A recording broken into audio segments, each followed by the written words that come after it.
começar esta minha intervenção por agradecer as palavras que a Sara me endossou, e eu sei que muitas vezes a amizade tulha o discernimento e que elas foram manifestamente exageradas. Ainda assim impõe-me uma grande responsabilidade para não defraudar as expectativas que certamente criou nesta audiência. Dizer também que me sinto um pequenino homem ao lado de tão gigantes oradores que compuseram este painel.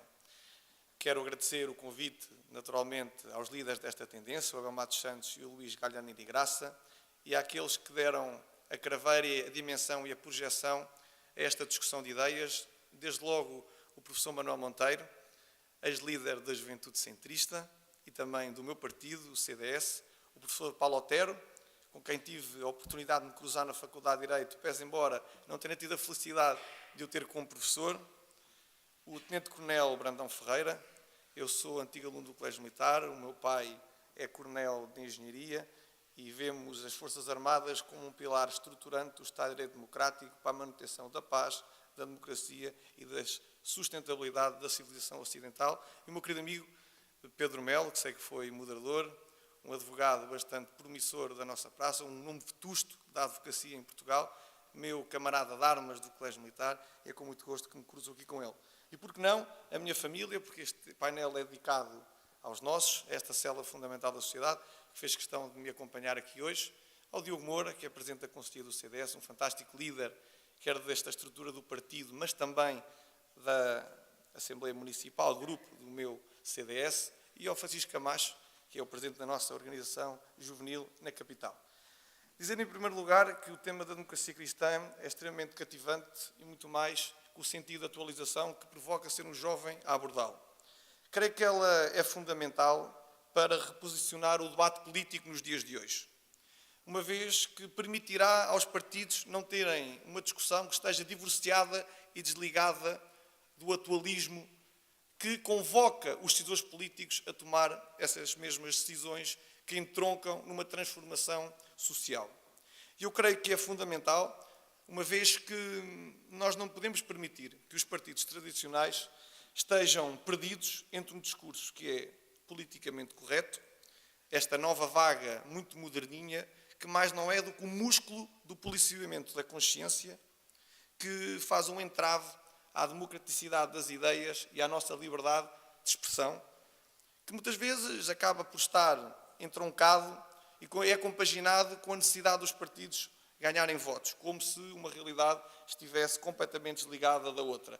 É possível em Portugal, e esta é a primeira mensagem que eu queria deixar, ser-se popular, defender-se princípios e obter-se votos que possam corroborar a dimensão dos partidos políticos. O que é fundamental é que se encontrem votos para as nossas ideias e não ideias que podem trazer votos que desvirtuam e entram em rota de incoerência com a matriz fundadora destas organizações, que eu creio que são fundamentais na nossa democracia, que são os partidos políticos. E uma mensagem que o Papa João Paulo II nos deixou, que eu creio que pode ser invocada aqui neste contexto, é: não tenhais medo. Não tenhais medo, dito por um homem que combateu quer os fascismos, quer os comunismos. Eu não tenho dúvidas nenhumas que esta nova mordaça, esta ditadura contemporânea do politicamente correto, nos convoca a todos para, sem tibiezas, com desassombro e de forma desabrida, lutarmos pela atualização dos valores da nossa civilização ocidental, através da cartilha e do diretório que permitiu a paz, a sustentabilidade, a democracia e a defesa da família na contemporaneidade, que é a democracia cristã, fundadora do projeto europeu. Quero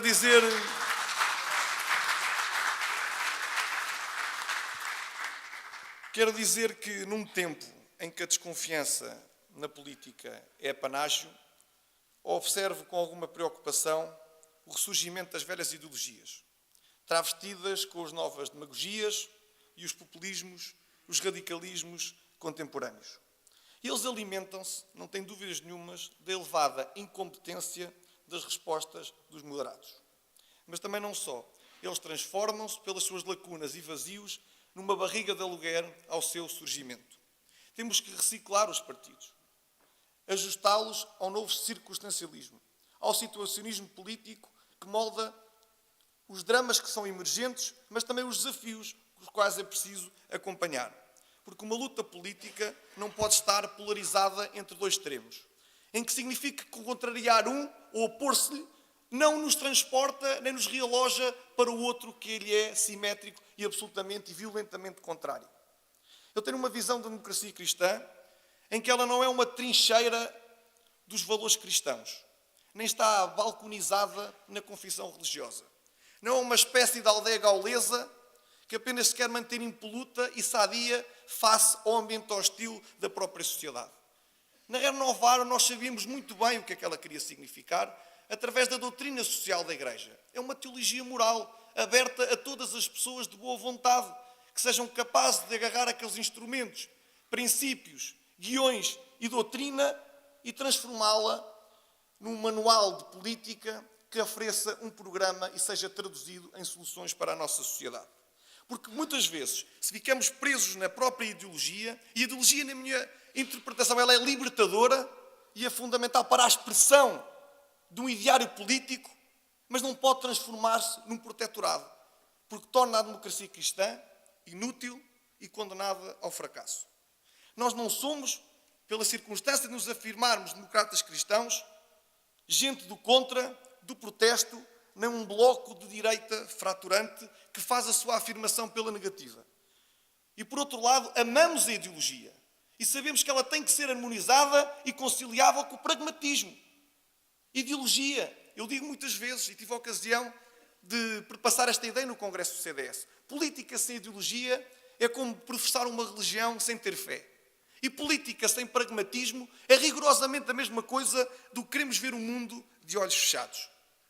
Mas, por outro lado, tenhamos noção do seguinte: o espírito de mansidão que nos deve orientar não pode tornar a democracia cristã uma ideia desnatada, descabelada, light ou sem calorias. Ou, por outro lado, uma concessionária das novas ordens que lhes faz uma oposição aparente, mas que acaba por consentir, aceitar e aplicar as mesmas soluções ou muito idênticas, meramente recaustadas.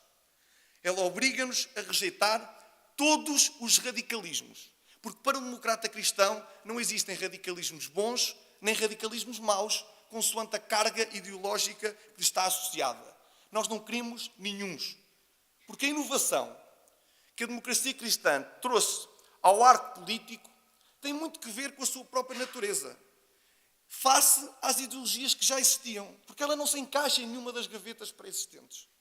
Ela nem sequer aceita uma redução simplista dentro da organização mental que já se conhecia e que foi criada, como sabe, pelos mais famosos politólogos.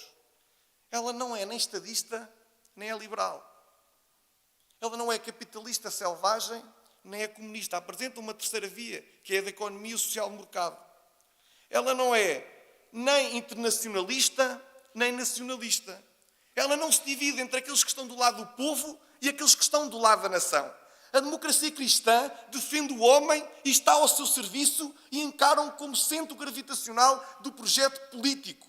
Isto é o personalismo cristão, contra a exploração do homem pelo homem, mas também do homem pela máquina do Estado. É este ideal político que está ao serviço do homem que nos deve convocar a todos para um valor que em política se tem diluído ao longo dos últimos anos, que é a preferência pela moderação. Os moderados servem-se da mudança para evitar as rupturas. Mas também, sublinhe-se, a moderação não significa inibição ou imitação. É uma afirmação de valores que nos caracterizam e norteiam a ação política. E o primeiro deles todos, fundamental, é o da família, enquanto célula fundamental da sociedade. E observarão que nesta minha intervenção, eu, a partir do quadro de valores da democracia cristã, vou conseguir atingir várias franjas da nossa sociedade. A democracia cristã é o tronco cervical que consegue, com as suas ramificações, abranger a sociedade na sua universalidade, pluralismo e diversidade. A família convoca-nos, neste tempo, a investir nos seus direitos e não apenas nos direitos individuais. 7 minutos, Francisco. A família é um bem que não se pode prescindir. E toda a doutrina que visa destruir a família, importa que se diga que ela é antissocial. E começo por dizer o seguinte: é tempo de pormos fim à ideologia de género nas escolas. A ideologia de género...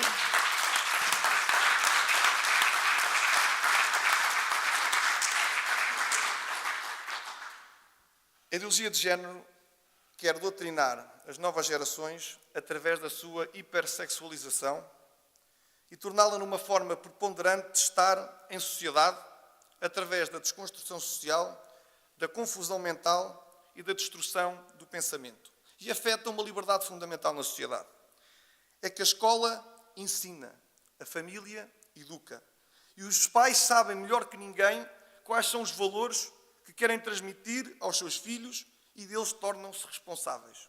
O papel da escola é formar, não é deformar, nem é formatar.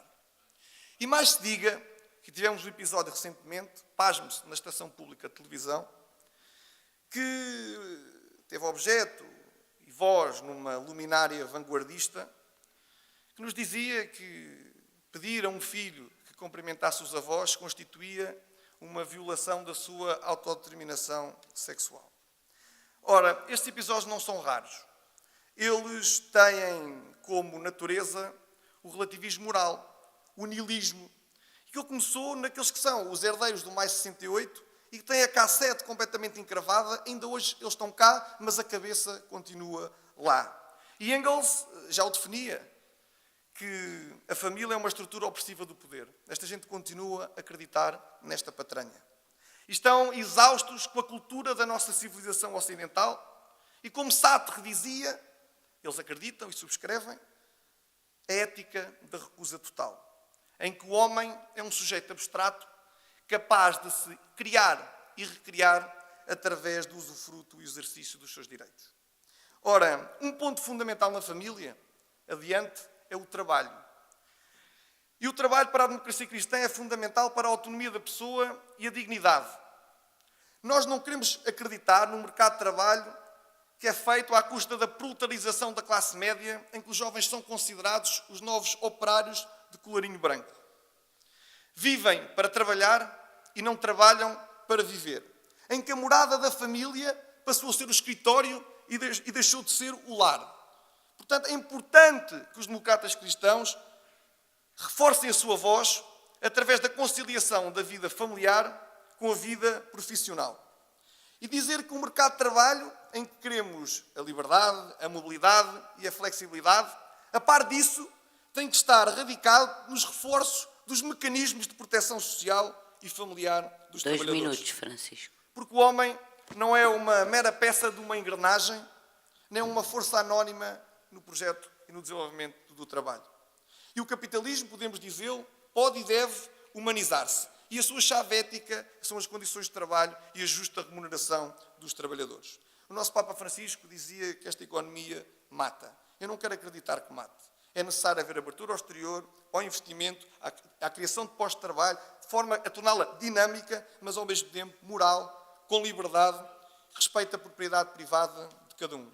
E o desemprego jovem em Portugal é particularmente preocupante. Atinge a taxa de 24,3%, 3 vezes mais do que a taxa de desemprego global. O que acaba por ser paradoxal, porque se aceitamos intrinsecamente que esta é a geração mais qualificada de sempre, é aquela que usufrui de menos oportunidades. E não se faz a criação de oportunidades com o esbulho e com o confisco fiscal. Na projeção do próximo orçamento, estima-se que as famílias paguem o IRE máximo da história da nossa democracia, onde o imposto sobre os produtos petrolíferos continua a aumentar e onde o próprio IRC sobre empresas é insustentável. Somos os campeões do déficit à custa da diminuição de serviços que o Estado não se pode nem deve demitir. E continuamos a ser o terceiro país que cresce menos dentro da Europa. A Irlanda passou por um processo de ajustamento, mas cresce a 6%, Portugal a 2%. E a nossa taxa de esforço fiscal está na casa dos 18%. Ora, não tenhamos dúvidas. Um democrata cristão, na minha interpretação, deve reforçar a autoridade do Estado nas suas funções de providência, ao passo que impõe uma progressiva autonomia do homem na gestão do seu projeto de vida, mas promove energicamente todos os fatores indispensáveis à mobilidade social. E vou terminar tocando na educação. A democracia cristã vê na educação um fator fundamental para o alargamento e a democratização do ensino. para a inclusão e para a mobilidade social num contexto de liberdade de escolha. E é lá que devemos pugnar para que exista um retorno do investimento que nela é feito através do mérito e da igualdade de oportunidades. Com mais autonomia, exigência nas escolas, não tenhamos medo de o dizer, e um reforço da autoridade dos professores. A Juventude Popular, da qual sou presidente, apresentou há 2 anos 2 propostas que visavam mitigar e prevenir o abandono escolar no caso do ensino superior. Foram chumbadas pela maioria de esquerda e agora estão a ser aplicadas. Uma era a criação de um crédito estudantil para financiar os estudantes que não têm recursos para ter frequência universitária e outra é a dedução fiscal progressiva nas despesas com a educação. Foram 2 bandeiras da Juventude Popular que brevemente as novas gerações poderão beneficiar e que tiveram no nosso laboratório de ideias o seu primeiro mandatário. E a habitação estudantil, um tema que nós agarramos recentemente, porque em Portugal apenas 12% da oferta pública é capaz de cobrir aquilo que é o universo total de estudantes deslocados. O Governo promete mais 2.000 camas, é um incremento pífio de 3%, uma aspirina para curar uma pneumonia. Num tempo em que o metro quadrado e o seu valor cresce mais do que a remuneração média dos jovens entre os 18 e os 30 anos.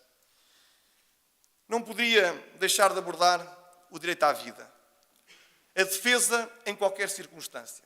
Desde a concepção até à morte natural, não me canso de dizer. O seu caráter inviolável. O dom transcendente que significa. Porque o ser humano não se resume a um amontoado de células e deve ter proteção constitucional. Tivemos discussões onde os democratas cristãos fizeram valer a sua voz. Na defesa da dignidade até o último suspiro.